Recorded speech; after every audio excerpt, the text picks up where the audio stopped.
hari ini? Alhamdulillah, anak sehat, ustazah sehat, kita hebat, Allahu Akbar. Oke. Nah, baik Ananda, sebelum kita memulai pembelajaran kita hari ini, perhatikan bangkunya terlebih dahulu. Apakah di bawah mejanya ada sampah dan mejanya kalau rapi, silakan dirapikan.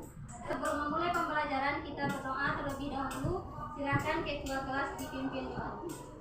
Sikap berdoa. Bismillahirrahmanirrahim. Rabbi shrahli sadri wa yassirli amri wahlul 'uqdatam min lisani yafqahu qawli. Rabbi zidni ilman warzuqni fahman. Amin. Kita ambil absen terlebih dahulu. Adakah yang alfa, izin atau sakit hari ini? Ada. Lutfi kemana? Sakit. Oke, Lutfi sakit. Semoga Lutfi segera diberi kesembuhan oleh Allah dan diantar penyakitnya. Siapa lagi? Ada lagi cuma satu orang. Oke, berarti hadir yang lainnya. Silakan Ifah dibaca. A'udzu billahi minasyaitonir rajim. Bismillahirrahmanirrahim. Wattini wazzaitun wa turi sinin wa hadzal baladil amin. Laqad khalaqnal insana fi ahsani taqwim. Summa radadnahu asfala safilin. Illal ladzina amanu wa 'amilus solihati falahum ajrun ghairu mamnun. Fama yukazzibuka ba'du bid-din. Alaihissallahu bi'ahkamil hakimin. Sadaqallahul azim. Oke, sekarang silakan kita menyanyikan lagu wajib nasional. Halo, halo Bandung, ibu kota periaman. Halo, halo Bandung, kota kenang-kenangan. Sudah lama beta tidak berjumpa dengan kau. Sekarang telah menjadi lautan, tapi mari berebut kembali. Oke, silakan Ananda perhatikan ke depan. Siapa yang bisa membaca kata-kata di depan? Aizan silakan. Apabila engkau tidak tahan menahan lelahnya belajar, maka engkau harus tahan menahan terusnya. Oke, syukron Kaizan. Siapa yang bisa mengambil makna dari kata-kata ini? Oke, silakan Arvio. Bahwa kita ketika belajar memang kita merasa bosan, merasa pelajaran itu tidak menyenangkan. Tapi ketahuilah kalau kita tidak tahu pelajaran atau ilmu, kebodohan akan menanti kita di masa depan. Oke, bagus. Syukron Arvio. Nah, jadi ini kata-kata motivasi dari siapa? Imam Syafi'i. Apa kata beliau? Apabila engkau tidak tahan menahan lelahnya belajar, maka engkau harus tahan menahan perihnya kebodohan. Apa maksudnya? Nah, antum ada nggak ketika belajar ini merasakan lelah? Ada. Ada nggak merasakan capek? Bosan? Ngantuk? Ada, pasti ada kan? Nah, jadi dalam belajar itu pasti kita ada lelah, letih, capek, dan bosannya. Tapi semua itu harus kita tahan. Kenapa? Kalau kita tidak mampu menahan rasa capek, lelah itu dalam belajar, maka apa yang disampaikan guru, maka tidak bisa kita mencerna di dalam otak kita itu dengan baik. Otomatis pelajaran yang disampaikan maka tidak dapat. Ketika kita ulangan maupun ujian tidak dapat pelajaran itu, untuk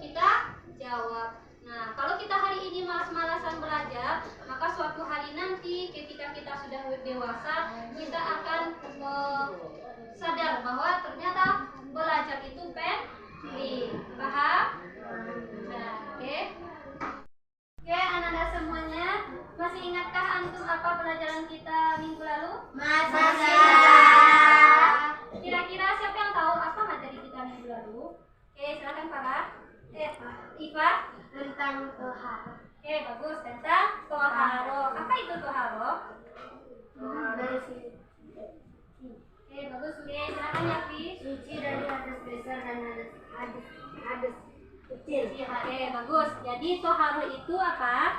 Membersihkan diri dari hadas besar maupun hadas Kecil. Oke, sekarang kita lanjut materi kita yang baru. Siapa yang tahu apa kira-kira materi kita hari ini? Tentang Sholat. Nah, sebelum kita memasuki materi kita tentang sholat ini, Ustazah akan mengadakan tes kemampuan awal terlebih dahulu. Silakan antum kerjakan latihan di depan ini. Nah, ini dia tes kemampuan awal untuk menilai sebelum kita mempelajari apakah antum sudah tahu tentang materi ini atau belum. Oke, silakan kerjakan buku latihannya. Oke, sudah selesai? Oke. Nah, sekarang kita masuk lagi pada pembelajaran kita, yang mana di sini Ustazah akan menyampaikan dulu apa tujuan pembelajaran kita. Siapa yang bisa membacanya? Oke, Iva silakan. Setelah menerapkan model problem planning, peserta didik mampu menguraikan hakikat sholat dalam mencegah perbuatan keji dan mungkar secara baik dan benar. Setelah kegiatan diskusi, peserta didik mampu merincikan contoh perilaku ketakwaan sebagai pemaknaan sholat dalam mencegah perbuatan keji dan mungkar di lingkungan sosial secara baik dan benar. Setelah mempelajari sumber belajar tentang makna sholat, peserta didik mampu merumuskan hikmah melaksanakan sholat dengan baik dan benar. Setelah kegiatan pembelajaran, peserta didik mampu mengamalkan sholat 5 waktu dalam kehidupan sehari-hari secara konsisten sehingga dapat mencegah perbuatan keji dan mungkar dengan baik dan benar. Oke, syukur Iva. Nah, jadi inilah tujuan pembelajaran kita hari ini yang harus kita capai. Yang mana di sini kita menerapkan model pembelajaran PBL. Apa itu PBL? Yaitu Problem Based Learning. Nah, di sini nanti antum akan disajikan sebuah masalah sesuai dengan materi kita ini.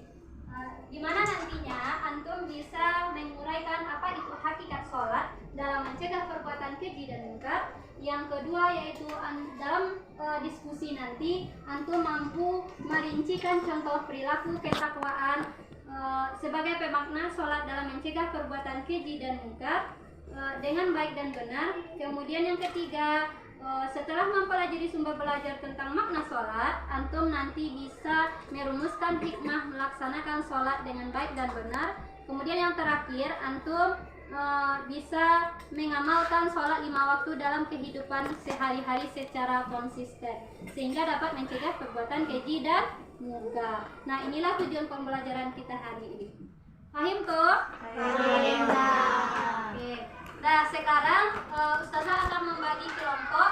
Silahkan antum duduk per kelompok sesuai dengan kelompoknya. Dimana di sini kelompok 1 Afda Rizky, Delisa, Fahira, dan Yafi.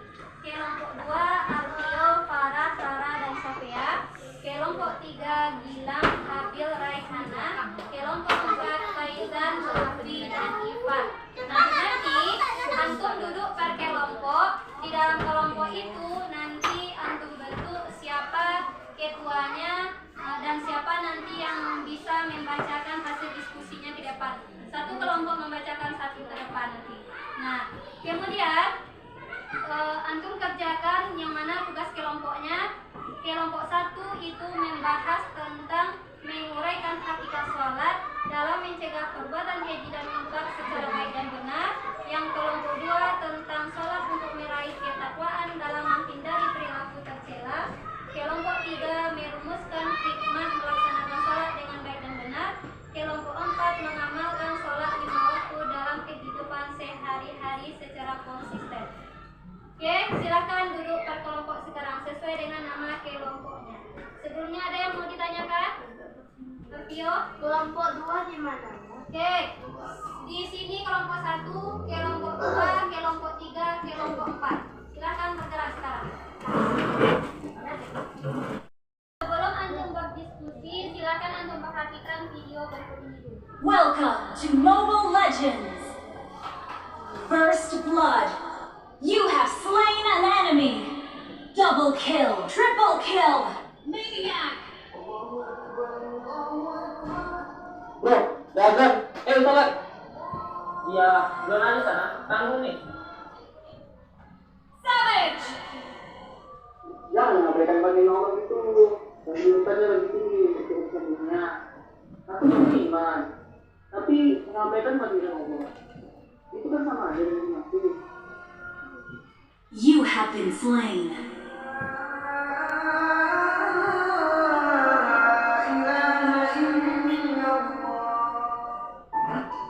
Rasulullah Shallallahu Alaihi Wasallam bersabda, ada 7 golongan manusia yang akan dinaungi oleh Allah di bawah naungan arsy-Nya pada hari tidak ada naungan selain naungan Allah Azza wa Jalla, yaitu pemuda yang tumbuh dalam ibadah kepada Allah Azza wa Jalla, seorang laki-laki yang hatinya selalu bergantung dengan masjid-masjid Allah, dan seorang laki-laki yang mengingat Allah dalam kesendirian, kemudian dia menangis karena takut kepada azab Allah. Hadis Bukhari wa Muslim. Pemuda itu kekuatan di antara kelemahan. Jika pemuda itu baik, maka harapan kebangkitan itu ada. Karena generasi muda adalah potensi kekuatan. Maka kekuatan itu harus diberi panduan yang benar. Sangat diperlukan pemuda yang memiliki keimanan dan keyakinan yang tumbuh terhadap agamanya. Maka itu jangan sia-siakan masa muda, sahabat. Berpegang teguhlah pada keimanan agar terbit semangat muda yang bergelora untuk menjaga panji Islam sampai Israfil menyiapkan sangkakala lagi. Nah, itulah video yang Ustazah sajikan. Kira-kira siapa yang dapat menjelaskan mengenai tentang apa video ini? Video apa? Seseorang yang sedang memainkan game, lalu dia disuruh oleh temannya untuk sholat. Awalnya dia tidak mau, setelah dijelaskan ke dia oleh temannya bahwa sholat itu harus diikuti, maka dia baru berhenti memainkan game tersebut. Terima kasih Revio. Siapa lagi? Siapa yang bisa mengambil? Ya, silakan Ipa. Oh, kita jangan melalaikan sholat. Oke, bagus. Bahwa kita tidak boleh melalaikan sholat. Berarti tentang apa materi kita hari ini? Tentang sholat. Nah, oke, silakan antum perhatikan video kedua. Assalamualaikum warahmatullahi wabarakatuh. Kehidupan. Nah, secara bahasa berarti doa.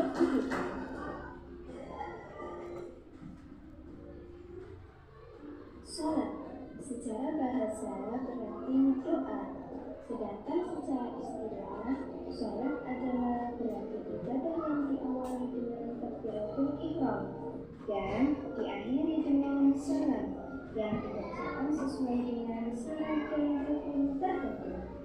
Sholat merupakan kewajiban umat Islam karena merupakan bagian dari tujuan penciptaan manusia, yaitu beribadah kepada Allah Subhanahu wa Ta'ala. Dalam surat Al-Ankabut ayat 45 sebagai berikut, yang memiliki arti, bacalah kitab Al-Quran yang telah diwahyukan kepadamu Muhammad, dan keutamaannya dari dibagi menjadi dua. Yang pertama, sholat fardu, yang kedua, sunat, yaitu dilakukan dengan ayat yang paling besar. Salam dan cara bikin suasana beristilah zikir adalah Oke, sekarang berdasarkan video yang sudah antum lihat tadi, silakan antum diskusikan sesuai dengan tugasnya masing-masing per kelompok tadi. Oke, silakan bekerja sekarang. Kerjakan di kertas 1 lembar, 1 per kelompok. kelompok. Tulis nama kelompok berapanya.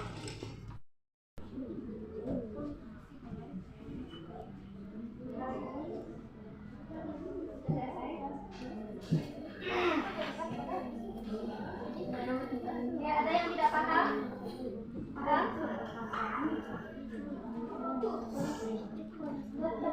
Kelompok sini ada nama.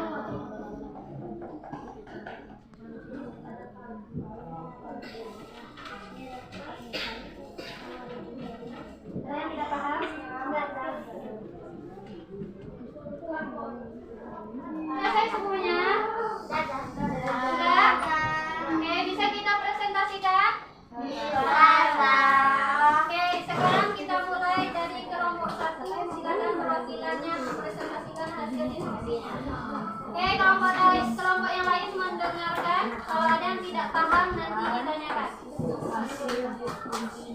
Assalamualaikum warahmatullahi wabarakatuh. Waalaikumsalam warahmatullahi wabarakatuh. Kan kami dari kelompok 1 akan mempresentasikan hasil diskusi kami. Hakikat sholat. Secara bahasa sholat berarti berdoa atau doa meminta kebaikan.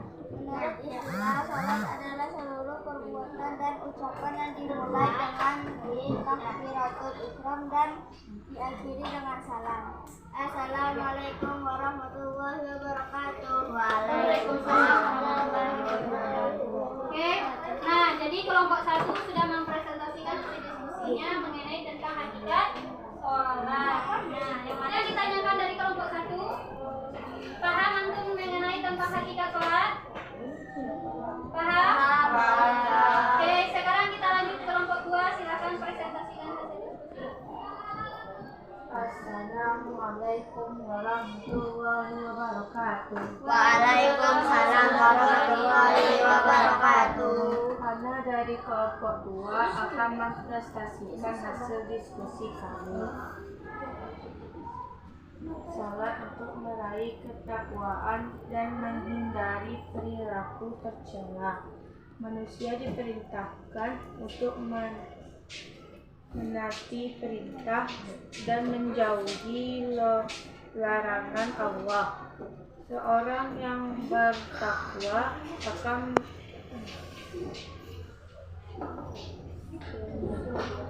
senantiasa menjaga diri dari hal-hal yang dilarang, bahkan dari hal yang kurang pasti. Dengan sholat maka akan kita raih ketakwaan dan menghindari perilaku tercela. Assalamualaikum warahmatullahi wabarakatuh. Oke, waalaikumsalam warahmatullahi wabarakatuh. Oke, kita harus untuk kelompok 2.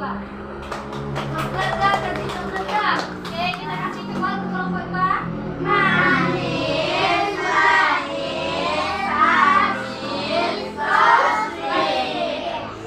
Nah, sekarang silakan kelompok 3. Kelompok 3 silakan presentasikan. Ana dari kelompok 3, nama Ana bin Maulana Hakim. Akan mempresentasikan hasil diskusi kami. Hikmah melaksanakan sholat. 1. Tertanamnya akidah tauhid. 2. Terjalan hubungan yang baik dengan Allah. 3. Melatih hidup disiplin. 4. Terhindar dari perilaku tercela. Oke, bagus. Oke, sekarang kita kasih ruang untuk kelompok 3.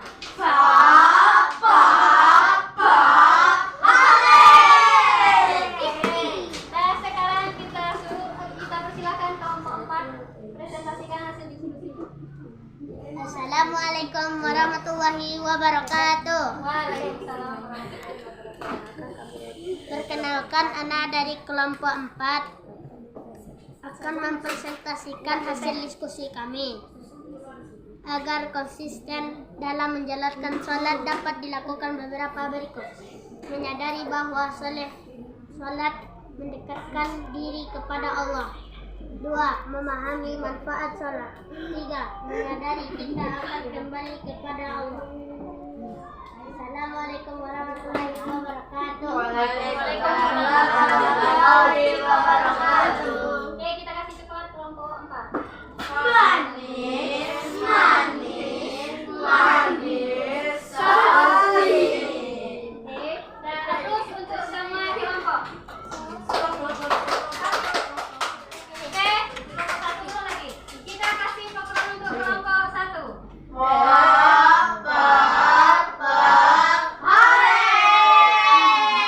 Perhatikan ke depan lagi. Nah, Ustazah akan memberikan penguatan materi kita. Nah, perhatikan ke depan. Nah, sekarang kita pelajari apa itu pengertian sholat.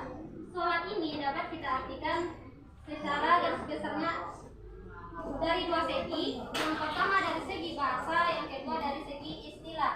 Nah, dari segi bahasa, sholat ini berarti doa. Itu doa untuk meminta kebaikan.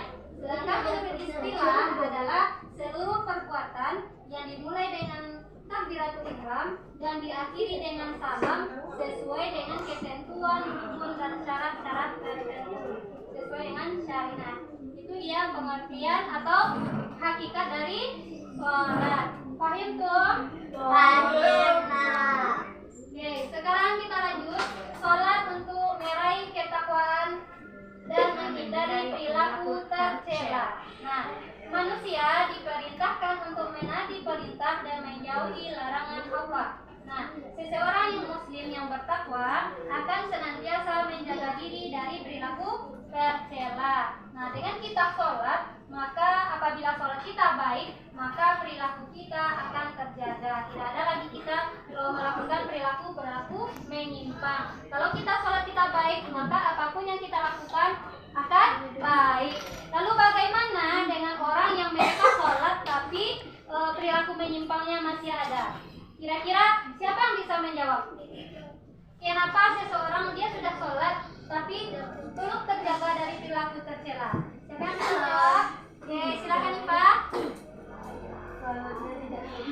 Oke, bagus. Kita kasih program untuk Ipa.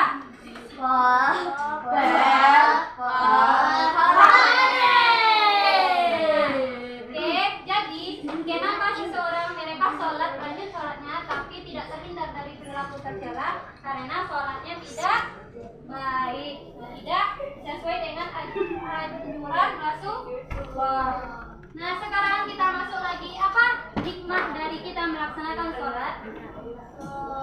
Oke, Syafia, Rara tidak ada bicara. Hikmah dari kita melaksanakan sholat ini, yang pertama yaitu tertanamnya akidah tauhid dalam jiwa seseorang. Yang kedua, terjalinnya hubungan baik antara manusia dengan Allah. Yang ketiga, melatih kita hidup disiplin. Nah, sholat ini batas waktunya terserah kita atau ada ketentuannya? Ada ketentuannya. Oke, kalau sholat wajib ini ada ketentuannya. Nah, oke.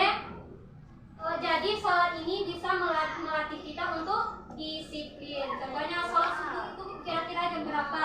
Maka kita bangun jam sekian. Sholat subuh itu jam berapa? Maka kita laksanakan jam sesuai dengan waktunya, tidak sembarang. Nah, intinya di sini bisa melatih kita untuk hidup disiplin. Yang selanjutnya hikmahnya yaitu kita akan terhindar dari perilaku tercela. Nah, dengan kita melaksanakan sholat, apabila sholatnya baik, maka kita akan terhindar dari perilaku Tercela. Apa contoh perilaku tercela?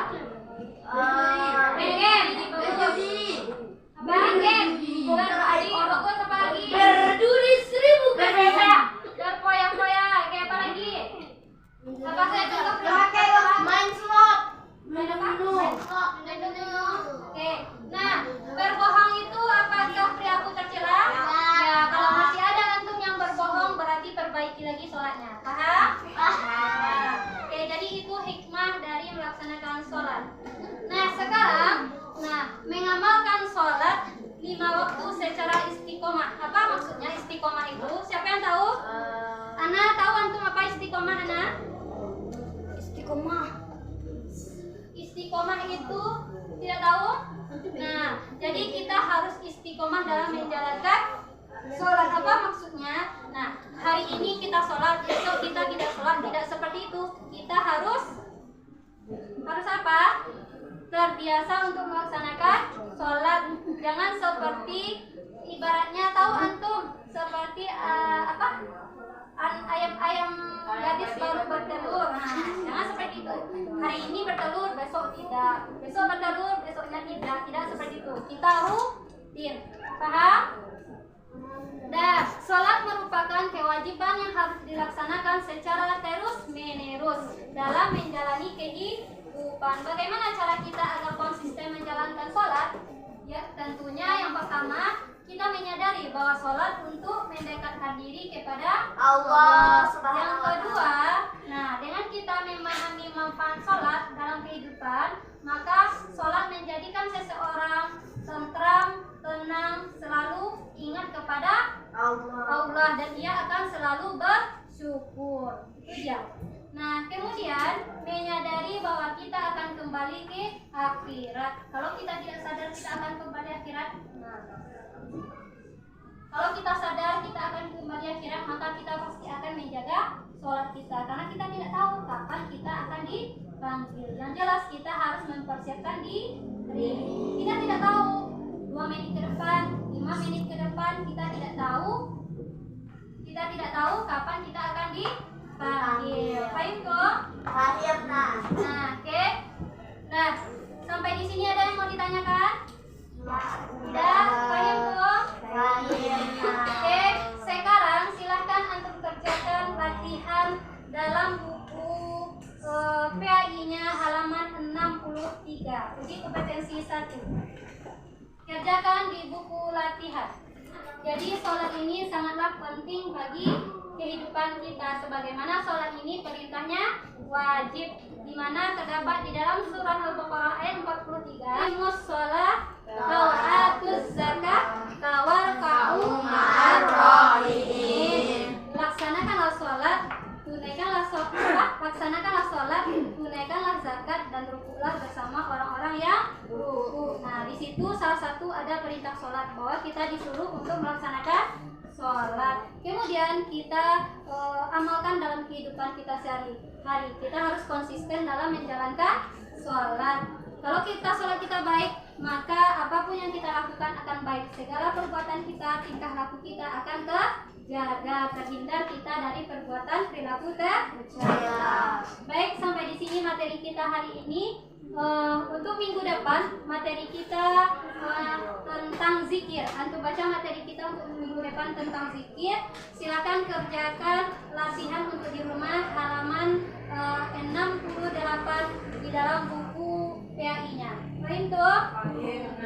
Oke, baik, sampai di sini kita tutup pembelajaran kita hari ini dengan membacakan hamdalah.